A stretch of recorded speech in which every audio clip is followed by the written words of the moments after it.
You're listening to Civic Media.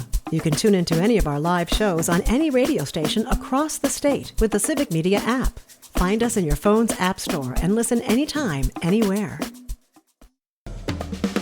From Washington to Hollywood and right back to Wisconsin. It's Nightlight with Pete Schwaba and Greg Bach. Connecting the dots on the stories shaping our world with smart takes, sharp humor, and plenty of personality. You know, I really expected more professional behavior from you. It's news and culture without the noise. Yeah, I'm on. Here's Pete Schwaba and Greg Bach. Dude.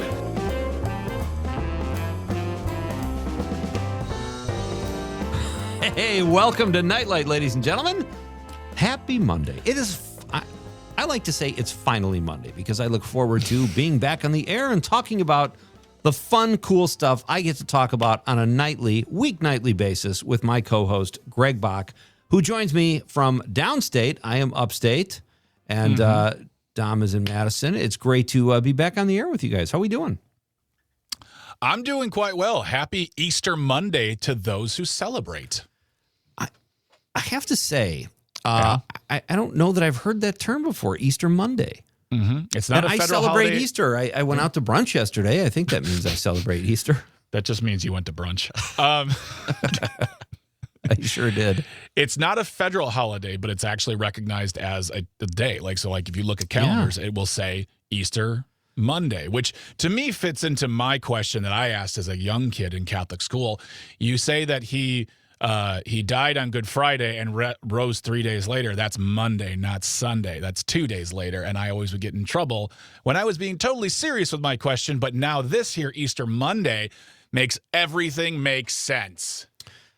It's so funny you say that, Greg. I used to think that as well. And I actually did the math in my head. And I thought, well, if it happened early on Monday and he arose late on Sunday, you could lawyer ball your way into a 3-day resurrection. Nope. No, thank you. I like consistency. I like consistency. When it comes to resurrections or just in general? Yes. Yes. Let's go with that. Oh, that is great. I hope everybody had a great Easter if you celebrate. Yeah. And if not, I hope you had a great Sunday. I did mention, I did go to brunch, and here's my issue. Like, it was lovely. I went with my parents, my wife, and my sister.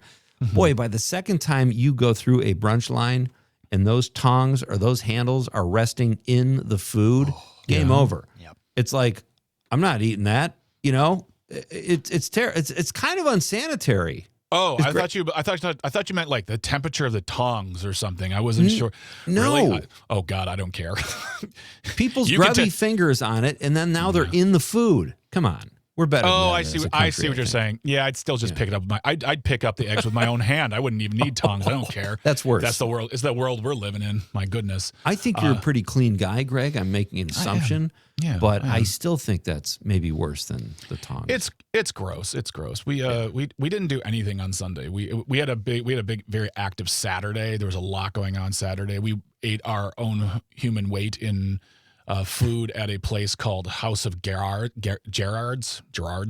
It's a German, like, traditional German restaurant with, like, all the servers are wearing the lederhosen, the garb, and all that stuff, and the food is built to fill. That is when you find out the difference. That's the difference when you find out the difference between a 6-ounce steak and an 8-ounce steak. An 8-ounce steak makes you go, "Oh my God, I'm gonna die." So what was the occasion? Were you celebrating your outstanding night of stand-up comedy Friday in Oshkosh, or was it a pre-Easter thing, or what? So it was a celebration of my wife's birthday. Her birthday is tomorrow, and she asked that we do some stuff, and we went bowling, which is what she wanted to do. So we went bowling at a local bowling alley, and then we went to dinner at this place. And originally it was, we can go for drinks afterwards. And she looked at me about like halfway through the meal. She goes, "We're not going out for drinks. We're going home." We had to lay out. It was absolutely, we were so full. It was great food, great time. We'll go back again, but you go hungry to places like this, House of Gerard's in Kenosha, and go hungry. Good to know, dude. Yeah. So I will say it was a fun time. I will say we ate at the buffet yesterday morning, and a lot of time went by, and we weren't hungry all day because that's how it works with buffets. And all of a sudden, we're starving at like 7 p.m. Yeah. Nothing is open in No. Christmas City, USA, Marinette, Wisconsin. So we went to McDonald's, and guess what, Dom? Guess what we did not order, even though we were hungry. Oh, man, you really played served me. that up right in the face. Just, mean.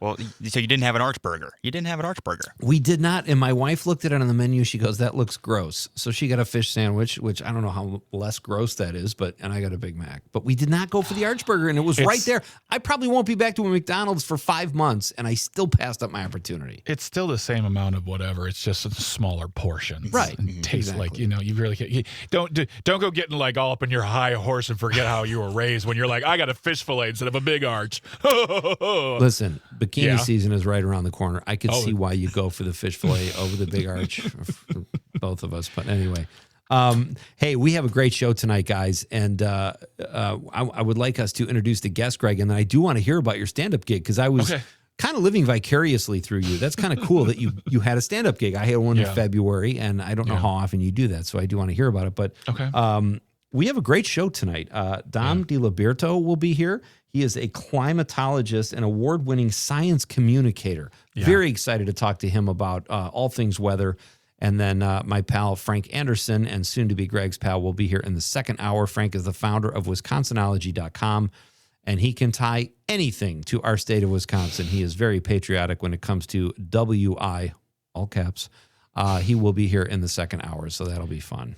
And coming up tonight, we didn't get a chance to talk about it last week, but the Milwaukee Film Festival is on its way, coming up very, very soon. And this week, the listeners will have their chance to win one pair of tickets to go see a movie at the Milwaukee Film Festival. That's going to be going on from April 16th to the 30th. So tonight, in the second hour, we will have our Win Your Way In contest. We'll be having you text in a keyword. So get yourself ready, because in the 6 o'clock hour of the show, we'll give you that keyword. And if you win, you will win a pair of tickets to go to the Milwaukee Film Festival to see a great movie. We'll be talking more about that. We got guests this week from the film festival coming. So yeah, that'll be happening all this week. And then next week, we'll be giving away a VIP pass to the Milwaukee Film Festival as well. So get yourself ready. Get yourself tuned in. Second hour, that keyword's a coming for the Win Your Way In text to win contest for the Milwaukee Film Festival. That's going to be really cool. But before we go any further, Pete, I feel like we need to ask a very important question. Do you have a question for the audience for the night? I do, Domley.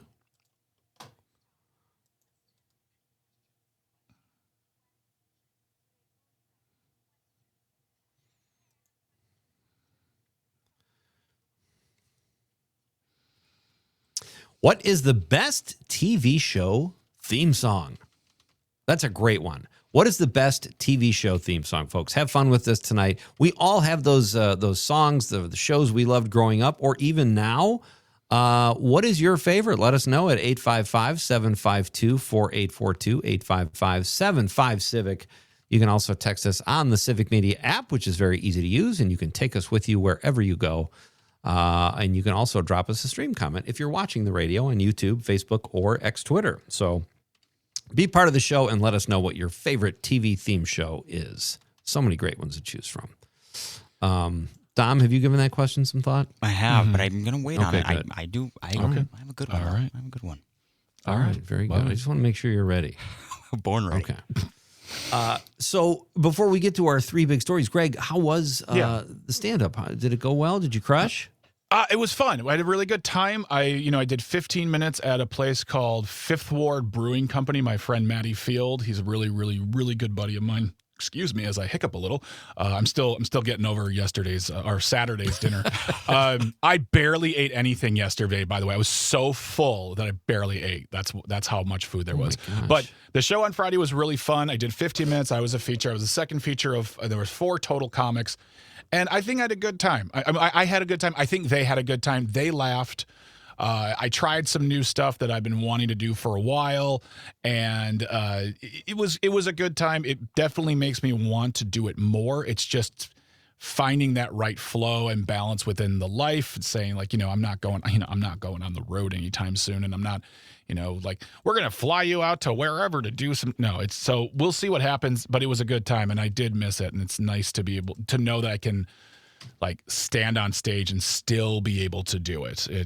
There's always rust there, especially when you go like with my work that I did at the club, I would only do 3 or 4 shows a year. And so there was always like a considerable amount of rust I always felt like I had, but the room was real warm.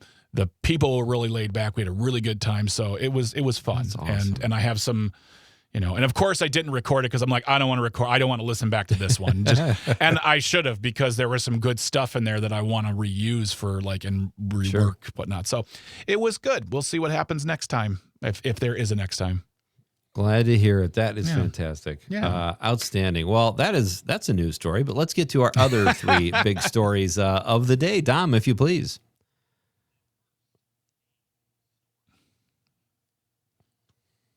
Well, speaking of happy Easter, the president wanted to wish everyone a happy Easter, and he did that on his Truth Social website by posting the following, which I'm going to edit because I don't want to get fined by the Federal Communications Commission. Tuesday, quote, Tuesday will be Power Plant Day and Bridge Day, all wrapped up in one in Iran. And adding, open the effing straight, you crazy, I'm not saying that word, or you'll be living in hell.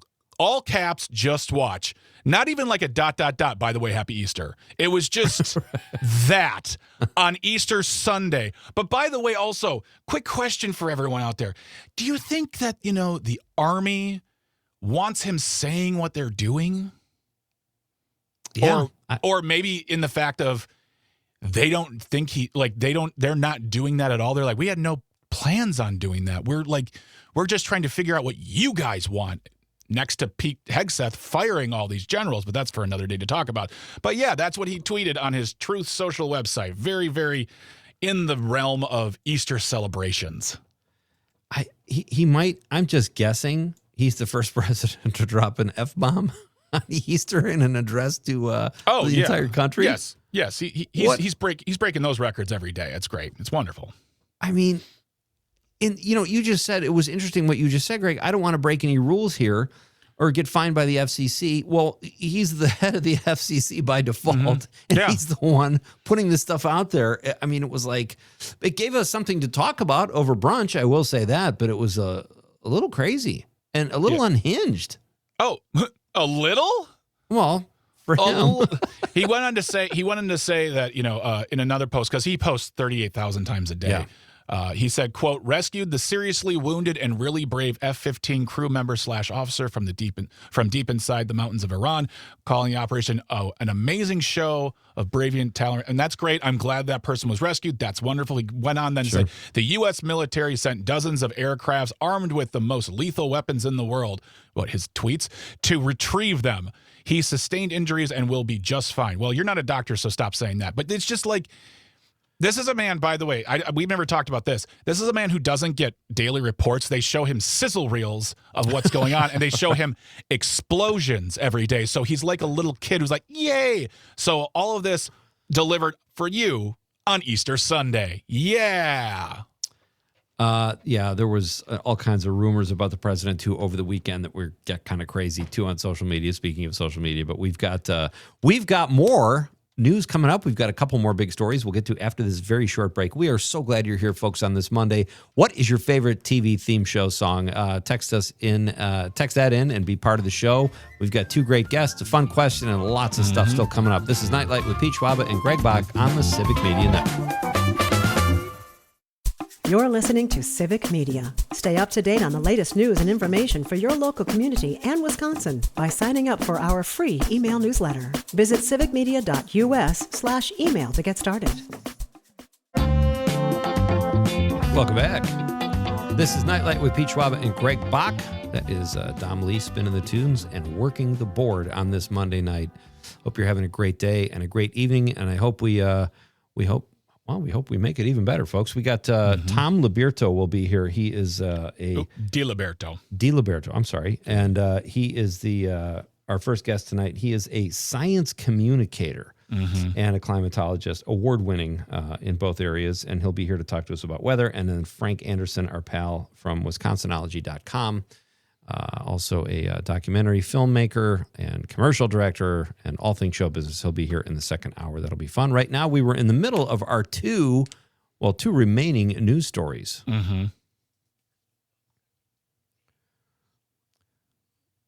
All right. Well, this year's NCAA tournament is about to come to a close. The championship game for the men is tonight. Michigan squares off against Arizona. Michigan's heavily favored.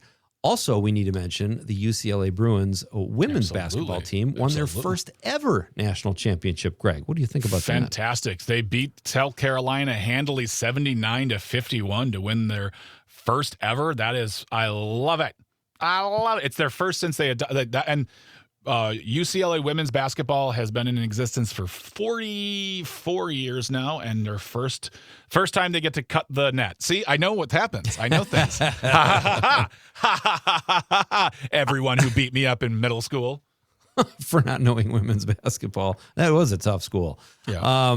I didn't know I thought they had been around longer than that. That surprises me that it's just been 44 years. But this is their first title. That also surprised me. And watching their celebration was just so much fun. Yeah. Like the highlights, it was so great. So congrats to the UCLA Bruins. I'm sorry to Dom his Fighting Illini. Is that are you guys the Yeah. you guys are out? we So both are. are either of you going to root for anyone, or are you just going to watch the game and enjoy like I do when I see baseball teams who don't matter to me? Dom, go first. I think I'm going to root for Michigan. I think I'm going to root for Michigan. I've been to Michigan quite a few times. That's who I'm going to go for. Also Big Ten. So Yeah. I don't know. All right. That's what I'm going for. Pete, what about you? Typically with you on the Big Ten thing, I just find something irritating about Michigan. And I was really pulling for the Illini. I used to cheer for them before I switched to the Badgers in the early 90s. I still like the Illini. And I thought if they would hit half of their free throws or 3 more three-pointers, they couldn't hit anything. I felt like that game was theirs for the taking. So that was frustrating. But yeah, I think I'm going for Arizona tonight, guys, even though they're like, I think a 7.5-point dog. Well, I mean, okay. That's all I got. What about you, Greg? I just want everyone to have a good time and play their best. Very diplomatic. I'm down for a tie. If they can do a tie, I'm totally in for that as well. Good on you guys. Yeah, good job. Basketball, college basketball at that too. Woo! That would be about the worst thing ever, a tie. Yeah. I don't know how long they would have to play.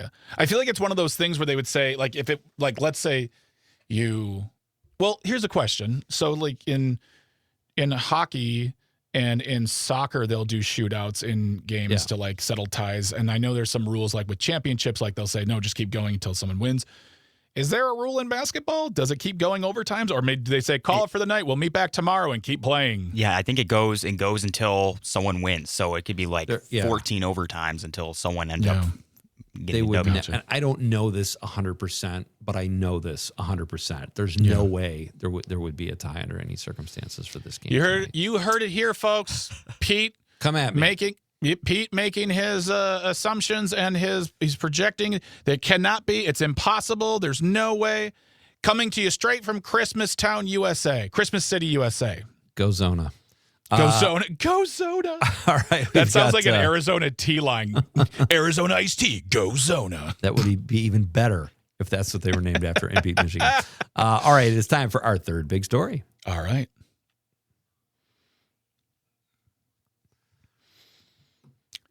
This has to be you, Greg. It's K-Town, baby. I mean, before you know it, there's going to be statues everywhere around this state. Al Molinaro, better known as Al from Happy Days, they have built a statue.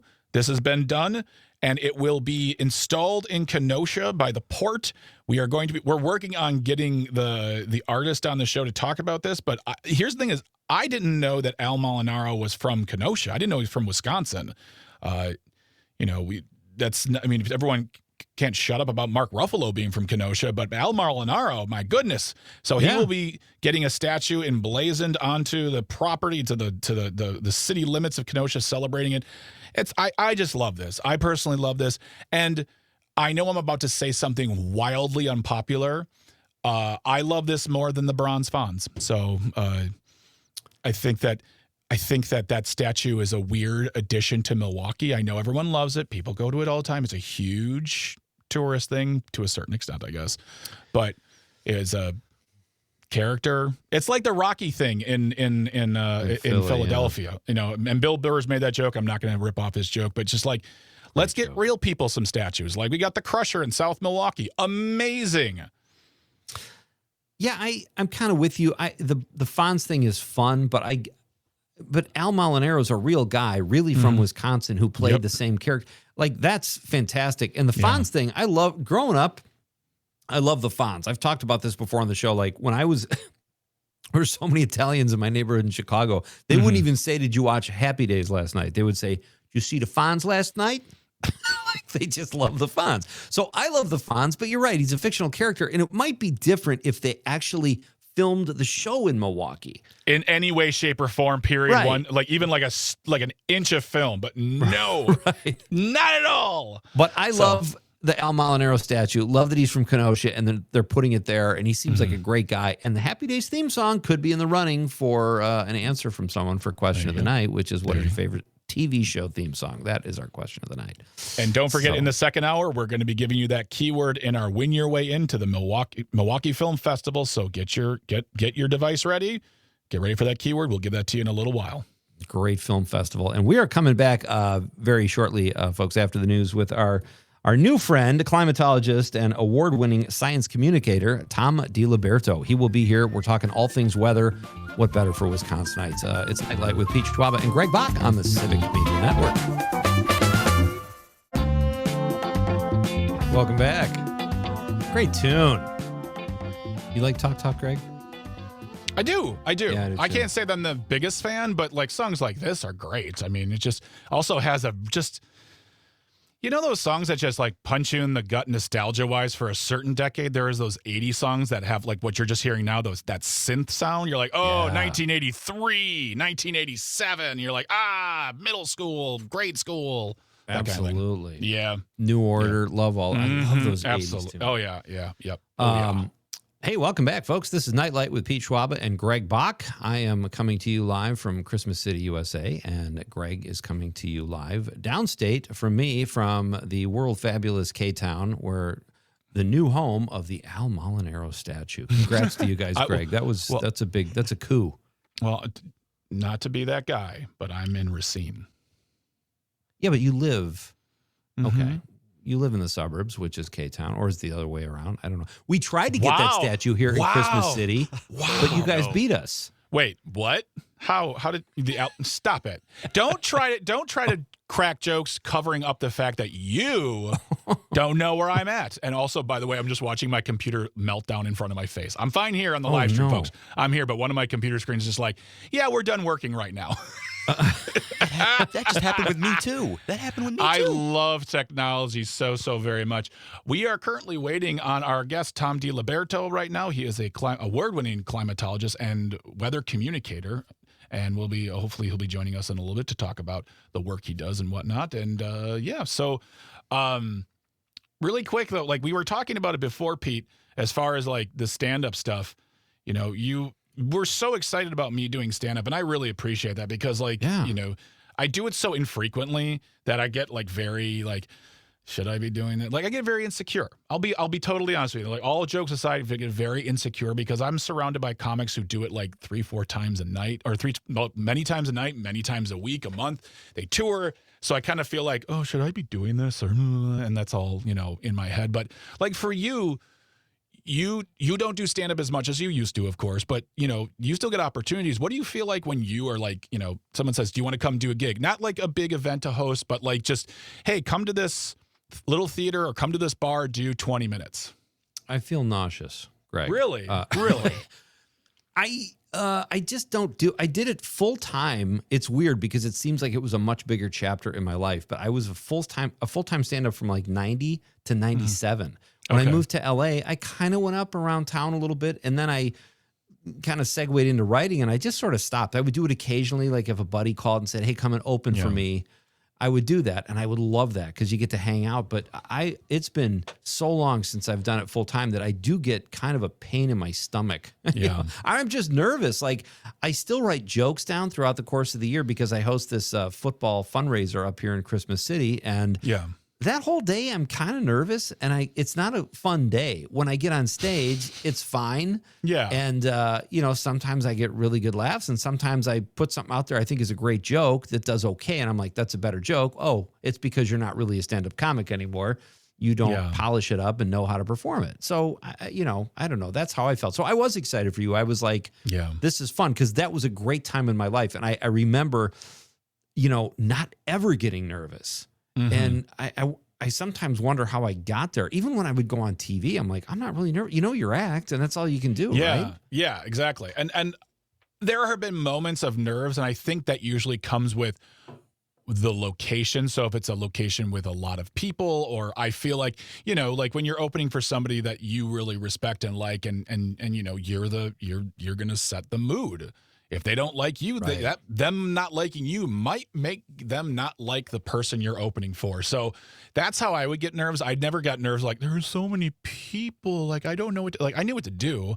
And if jokes don't go well, I know enough from improv and how to do that to make it work. And that's kind of like what it was for me on Friday, was the fact that I don't want to say low stakes, because you don't want to be you don't as Mrs. McDonald used to say in choir, she would say, don't be the poop in our warm frothy milk. I didn't want to be the poop. And but my friend said, come do the show, do 15 minutes. You don't have like your sandwich in the middle. You'll have fun. No one's like going to say, oh, you can't do this anymore. And that's what I did. And I had a really good time. And that was the thing of like, we've all seen those comics who go on stage and have a thing of, all right, I'm here. Let's do some, like I wasn't apathetic, but I wasn't trying so hard to like, I got to make you guys laugh. I'm like, I'm up here for 15 minutes. I'm going to make you laugh. I know I'll make you laugh, and some will be better than others. Let's try this. And that was a good feeling, because I remembered that, oh, I've been doing this for a while. So let's actually make ourselves useful here and be a part of the show. And it was a really good time. Well, it's interesting you say that, because the only times I would get nervous is if I worked with someone big who I didn't really know. Case in point, Ron White. I worked with him before the Blue Collar Comedy Tour. Yeah. I had a similar joke to him. He pulls me aside after the show and he goes, you got to watch every show. We have the same joke. You can't do that joke. I'm the headliner. I thought he was a jerk. And then at the end of the week, we're getting paid. He pumped me up in front of the club. Like, he did things exactly the way he should have. He pulled me aside, didn't embarrass me, but then end of the week, he was really cool. And I'm like, what was I nervous about? And so anyway. Gotcha. Good stuff. I loved having that talk, and we should talk more stand-up later. We'll continue. Because right now, we are welcoming our guest, climatologist and science communicator, Tom Di Liberto, to the show. Good afternoon, evening, Tom. How are you? Good. How you guys doing? Much better now that you're here. We love having you. This is going to be fun. We're big fans of yours just from doing our research. So it's great to have you here. Thanks for being here. Yeah, absolutely. Thanks for having me. So really quick, climatologist and science communicator. Start there. Like, we know what climatologists are, but like, what do you do as a science communicator that like goes along with climatologist? Tom, are you there? Yeah, sure. I always say that I want to become a scientist, and then when I was becoming a scientist, and I realized I like talking about it more than doing it, so I ended up kind of shifting more into science communication. So my job, I'm the media director now of a nonprofit called Climate Central, whose job is basically to help communicate all that's going on climate-wise on our planet, and it's been fun. Basically, I'm trying to think of ways of communicating a really complex topic so that people can understand it. So in the end, people can make the best decisions they can with the best information. Great. Yeah, that was a great answer. I still have a question, though. Like, with what you do, what is your typical day like when it comes to weather? You've got so much education. You've got so many titles. You wake up, you go to work. What is work like for you on a day-to-day basis? And what is the most exciting thing about your job? Like, what's the part of your day you can't wait to get to when it comes to weather?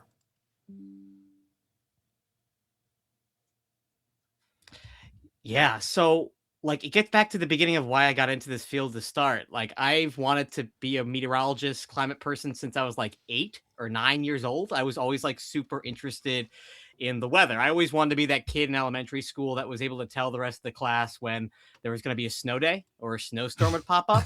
So like, and that's never changed. So every day I'm just kind of waking up and seeing what's going on weather-wise across the world, across the United States.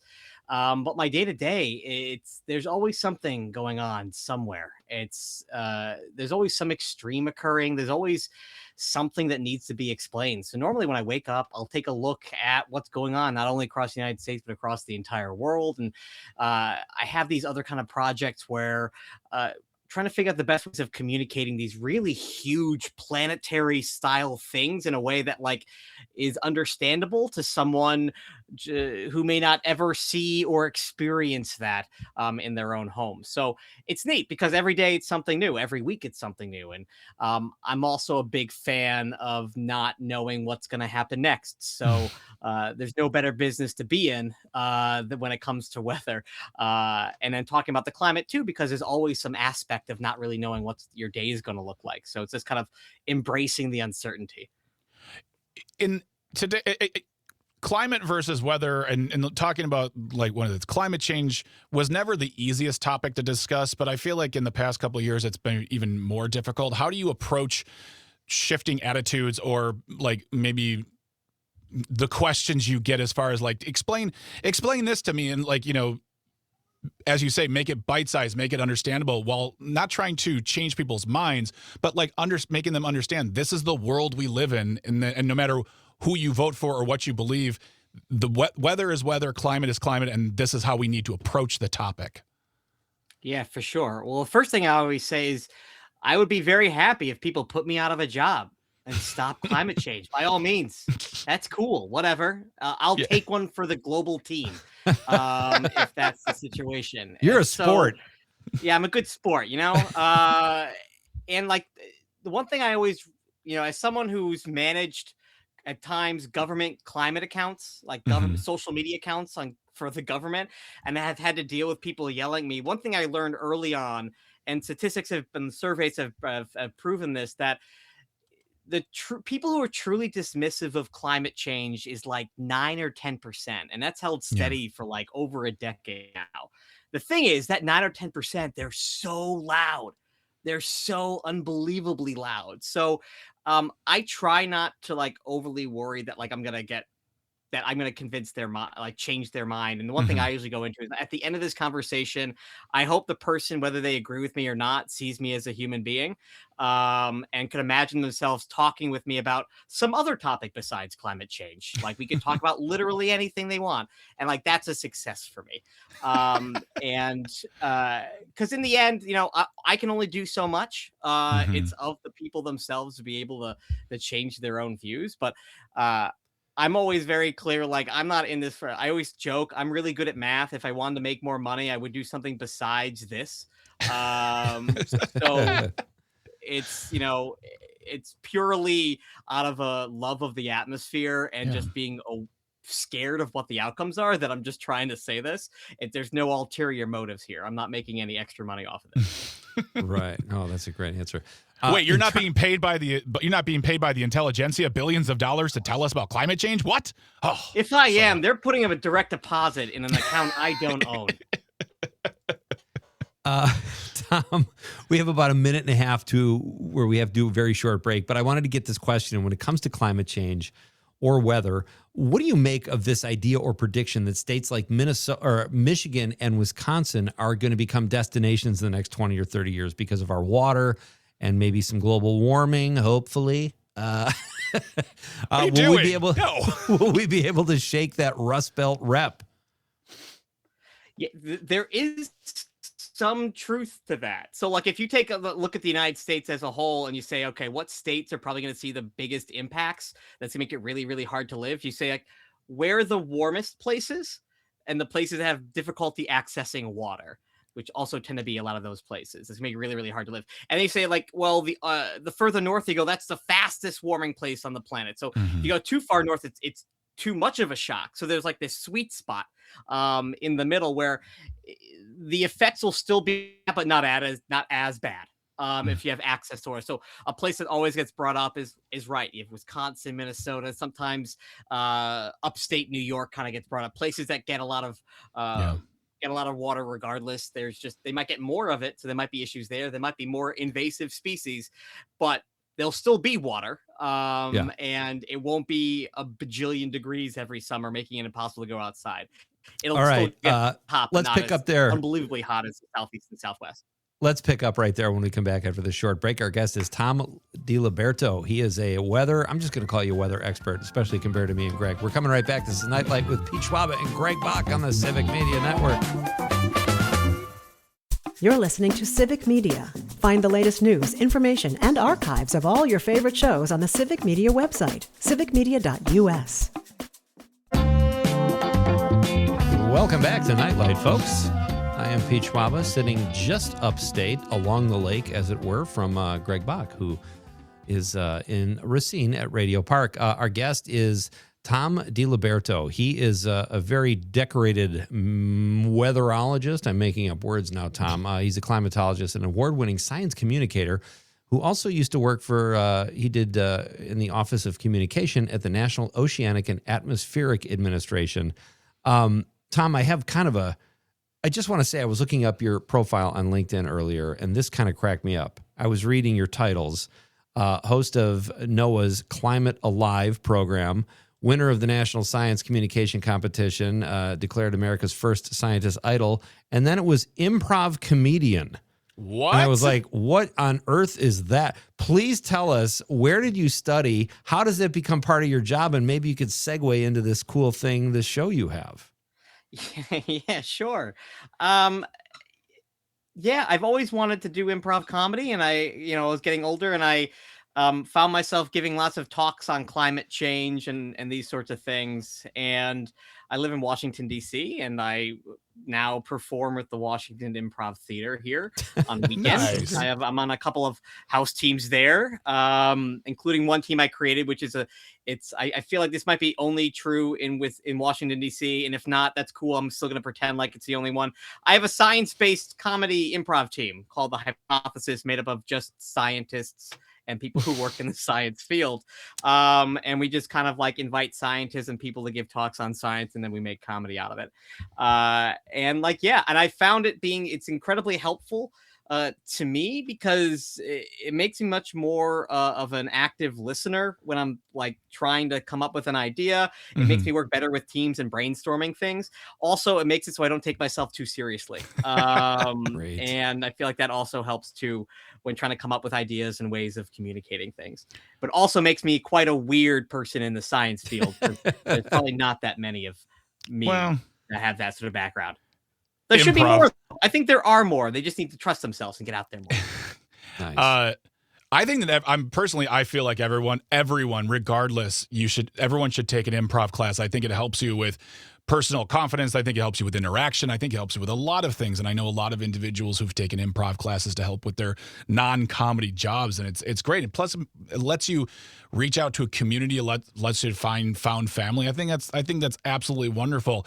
And another thing that you did that, brought, an explanation to very complex topics is you made a cartoon regarding climatology and climate and the weather and whatnot. Tell us more about Teak and Tom. Yeah, I somehow convinced NOAA, where I used to work, this is in the previous administration. Yeah.